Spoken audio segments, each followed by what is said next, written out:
Kemudian yang ketiga dari pensil adalah pensil selalu identik dengan penghapus. Kenapa demikian?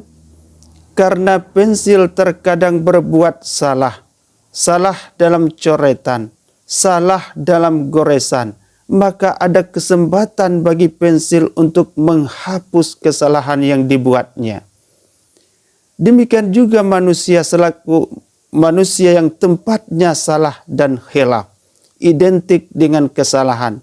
Mata berbuat salah, mulut berbuat salah, tangan berbuat dosa, kaki khilaf melangkah, sehingga tubuh ini bergelimang dengan dosa dan kesalahan. Jika sudah terlanjur salah, bukan berarti kita tidak punya kesempatan untuk memperbaikinya. Allahu Akbar. Bismillahirrahmanirrahim. Assalamualaikum warahmatullahi wabarakatuh. Alhamdulillahi rabbil alamin. Ar-Rahmanir-Rahim. Maliki yaumiddin. Allahumma salli wa sallim ala Muhammad wa ala alihi wa sahbihi ajma'in, amma ba'd. Ma'asyiral muslimin rahimakumullah. Allah subhanahu wa ta'ala berfirman, A'udzu billahi minasyaitonir rajim. Wa ma khalaqnas samaa'a wal ardha wa ma bainahuma batila. Dan kami tidak menciptakan langit dan bumi dan apa yang ada antara keduanya tanpa syarat dengan hikmah. Surat Shad ayat 27. Ayat ini Allah ingin mengatakan bahwa seluruh penciptaannya, baik itu yang ada di langit maupun yang ada di bumi, bahkan di antara langit dan bumi itu termasuk benda mati sekalipun, syarat dengan makna dan hikmah yang terkandung di dalam penciptaan Allah Subhanahu wa ta'ala tersebut. Salah satu benda mati yang terkadang kita gunakan tapi kita lupa, kita lengah dalam memetik hikmah yang terkandung pada benda tersebut. Padahal terkadang ada muatan hikmah yang cukup dalam yang termuat dalam benda tersebut. Di antara sekian banyak kalimat-kalimat itu, yang menjadi pembicaraan kita kali ini adalah benda mati yang bernama pensil. Kenapa pensil? Karena pada pensil terdapat banyak hikmah yang dapat kita jadikan pelajaran dalam mendekatkan diri kita kepada Allah Subhanahu wa ta'ala. Ma'asyiral muslimin rahimakumullah. Yang pertama, pensil butuh penggerak. Pensil bisa menulis apapun bentuk. Pensil bisa menggambar apapun benda. Pensil bisa menghasilkan karya hebat. Pensil juga bisa menghasilkan karya indah dan menarik.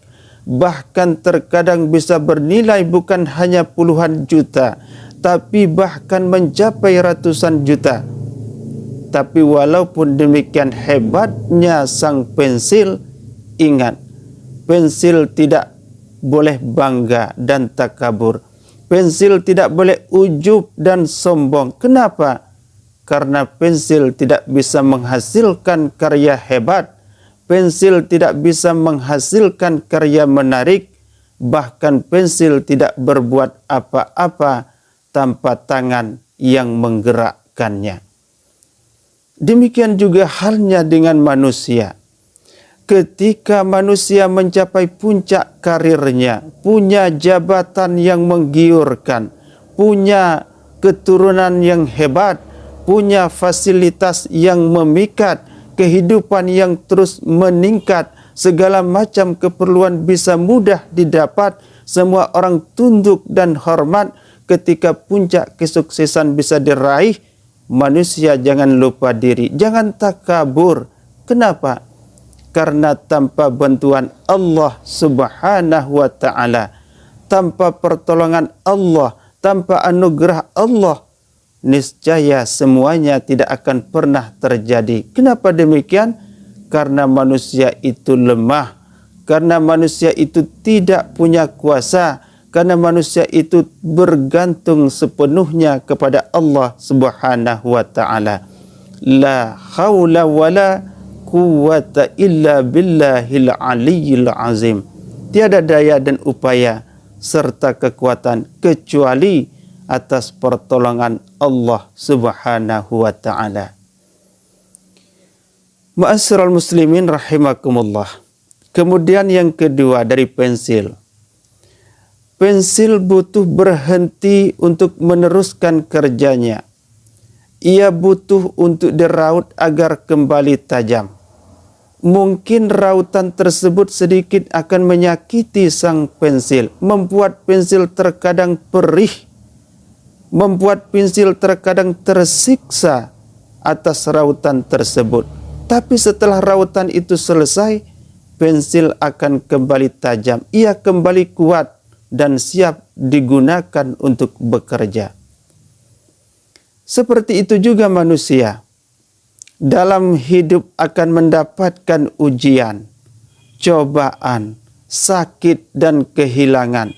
Tapi jika itu bisa dilewati dengan penuh sabar, maka ianya akan membentuk pribadi yang lebih kuat, lebih siap dan lebih dewasa dalam menjalani hidup. Demikianlah Allah Subhanahu wa ta'ala berfirman, A'udzubillahi minasyaitonir rajim. Wala nabluwannakum bisay'im minal khawf wal ju' wa naqsim minal amwali wal anfusi was samarat wa basyiris sabirin. Dan sungguh akan kami berikan cobaan kepadamu dengan sedikit ketakutan, kelaparan, kekurangan harta jiwa dan buah-buahan. Dan berikanlah berita gembira kepada orang-orang yang sabar. Al-Baqarah 155. Kenapa orang yang sabar mendapatkan berita gembira? Karena hanya orang yang senantiasa dalam kesabaranlah yang pahala mereka dalam dicukupkan oleh Allah Subhanahu wa ta'ala tanpa batas. Itulah yang Allah nyatakan dalam firman-Nya, innama yuwaffas sabiruna ajrahum bighairi hisab. Sesungguhnya kata Allah, hanya orang-orang yang bersabarlah yang dicukupkan pahala mereka tanpa batas. Dengan demikian, bukan kita saja sebagai manusia biasa yang mendapatkan ujian, cobaan, namun dalam sejarah para nabi-nabi dan rasul pun selalu diberikan ujian oleh Allah Subhanahu wa ta'ala, dan terkadang ujiannya begitu dahsyat. Namun semua itu untuk memantapkan keimanan dan mengokohkan akidah kita. Ma'asyiral muslimin rahimakumullah. Kemudian yang ketiga dari pensil adalah pensil selalu identik dengan penghapus. Kenapa demikian? Karena pensil terkadang berbuat salah. Salah dalam coretan, salah dalam goresan. Maka ada kesempatan bagi pensil untuk menghapus kesalahan yang dibuatnya.